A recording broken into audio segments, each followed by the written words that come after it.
Frank Talks. Kailangan mo bang alamin na palang ang mga badge mo pala ang nagbibigay sa'yo ng kita dito sa reel? Hindi niyo man alam yan. Hindi mo man alam yan kung hobbyist ka lang. Malalaman mo ba yan, Frank? Malalaman mo ba, Frank, na ang nagbibigay pala sa'yo ng income sa reel, kung hobby mo lang yan, magiging interested ka ba? Ang mga Hindi.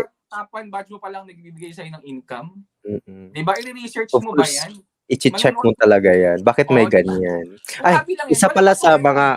isa din sa mga ayun, ewan ko lang ha, kasi may iba't iba kasing 'di ba, yung mga nagre-reel is mga tao din, 'di ba? Oo, So, oo. iba't iba yung way nila Mm. of yung perspective nila of doing Point of this. view, oo, oo. And then, halos naman lahat, hindi lahat, pero halos naman lahat, the real yung paggawa ni Mr. M sa reel is Meta, really oo. hindi naman talaga siya para lahat ng tao magiging content creator.